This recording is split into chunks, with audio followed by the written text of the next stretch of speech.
এই দুশ্চিন্তা, পেরেশানি, মারাত্মক পেরেশানি থেকে মুক্তি পাওয়ার জন্য বিষ্ণু ইসলাম দুটো দোয়া পড়তেন। কয়টা?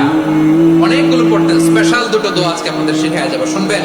বিষ্ণু ইসলাম যখন খুব বিপদে পড়তেন, দুশ্চিন্তা ওনাকে ঘিরে ধরতো, উনি পড়তেন ইয়া হাইয়্যু ইয়া কাইয়্যুম বিরহমাতিকা আস্তাগীথ, ইয়া হাইয়্যু ইয়া কাইয়্যুম বিরহমাতিকা আস্তাগীথ, ইয়া হাইয়্যু ইয়া কাইয়্যুম, হে শাশ্বত অবিনশ্বর, হে চিরঞ্জীব, বিরহমাতিকা আস্তাগীথ, তোমার রহমতের উসিলায় তোমার কাছে ফরিয়াদ করি। এটা পড়তেন।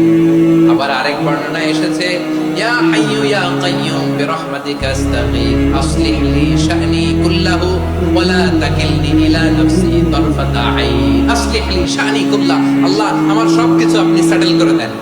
আমাদের সব ঝামেলা সেটেল করে দিতে পারে কে? আমরা তো সেটেলমেন্টের জন্য ওএসপি সাহেবের কাছে যাই, ডিসি সাহেবের কাছে যাই, অমুক ভাইয়ের কাছে যাই, তমুক ভাইয়ের কাছে যাই। এই দোয়া পড়লে আরশের উপর থেকে আপনার ম্যাটার সেটেল করে দিবে কে?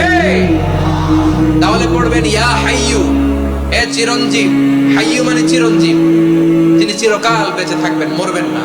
আল্লাহ মরবেন? তার কোনো লয় আছে? ক্ষয় আছে? সূরা রহমানে আল্লাহ বললেন কুল্লু মান আলাইহা ফানি ওয়া ইয়াবকা ওয়াজহু রাব্বিকা যুল জালালি ওয়াল ইকরাম ফাবিআইয়ি আলাই রাব্বিকুমা তুকাযযিবান। জমিনে যা আছে সব ফান, ভ্যানিশ হয়ে যাবে, নিশ্চিহ্ন হয়ে যাবে, শেষ হয়ে যাবে, সব বিলুপ্ত হয়ে যাবে, একজন ছাড়া। জোরে বলেন তিনি কে?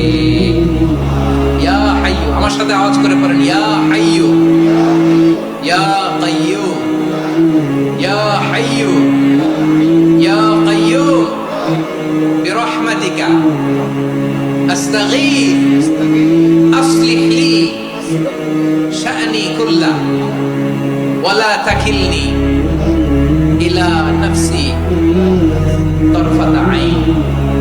এভাবে দোয়া করলে আপনাকে বিপদ মুক্ত করবে কে? এই দোয়াটা কেন পছন্দ আল্লাহর কাছে? কারণ এখানে আল্লাহর দুইটা সুন্দর নাম আছে, গুণবাচক নাম, আল হাই, আল কাইয়্যুম, এই দুটো নাম আছে এখানে। আবার এই দুইটা আয়াতুল কুরসির অংশ। আয়াতুল কুরসির শুরু তো এটা আছে না নাই? হ্যাঁ, আছে না নাই?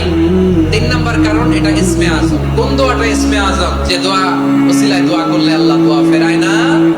অনেকগুলো মত আছে, সবচেয়ে ভ্যালিড মত হচ্ছে এটা, ইয়া হাইয়্যু ইয়া কাইয়্যুম। এর ওসিলা দিয়ে দোয়া করলে দোয়া কবুল করে কে?